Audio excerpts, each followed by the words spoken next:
My philosophy, I have some older friends that are dentists through my father because we're a dental family and we know a lot of dentists. And I think when you stop wanting to learn and stop wanting to learn the new technology and stuff, that's when I think you should get out of the profession. Being a dentist, it's not just doing what you were doing 20 years ago or 15 years ago or 10 years ago. It's learning the new things, going to courses, and there's always new cutting edge technology and procedures that can make the patient have a much better experience and just much better quality of care. For instance, when I first started out doing dentistry, we were doing an impression that we would put in your mouth. It was a goopy impression. It would go down your throat. We have patients gagging. It was very uncomfortable for people. And now we can do it with a digital scanner. We have iTero, which is probably the best scanner on the market. It's not only that the digital scanner is more comfortable for the patient, it also is just such a higher quality for our labs so that they can make better products. And with Invisalign, we can actually show patients a pre-simulation of their case.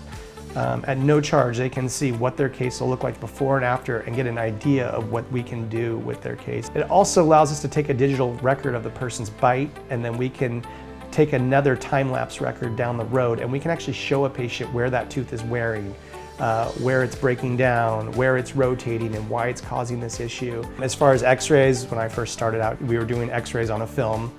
You'd have to wait and go develop the film and then wait 5 minutes to know if you even got the picture. Now we can take a film with digital x-rays and know in 2 seconds that the picture's perfect or not perfect or what we need to do. I have a 3D cone beam. The 3D cone beam gives us, like I said, a predictable of all the anatomical landmarks of the patient. It can determine if a patient has a root fracture. All these things are not able to be determined from just a two-dimensional x-ray. Not to mention that we have digital x-rays. Those are lower radiation for the patient. You get more radiation actually flying in a plane, sitting near the window of an airplane, than you do coming into our dental office and having your full mouth of x-rays taken. With lasers now, we used to have things called electrosurges where they would cut tissue and it was not predictable.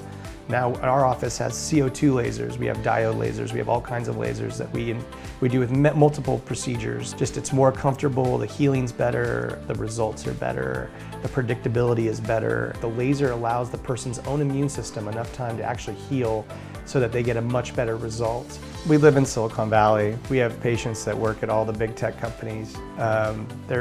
We work on a lot of technology people, and they want to come in here and see that we are growing with the state of the world. The coolest thing about dentistry is that there's always some new invention coming in that's going to change the way we do things. I just want people to know that we're dedicated to always being the latest and the greatest, and just providing them with the best possible care.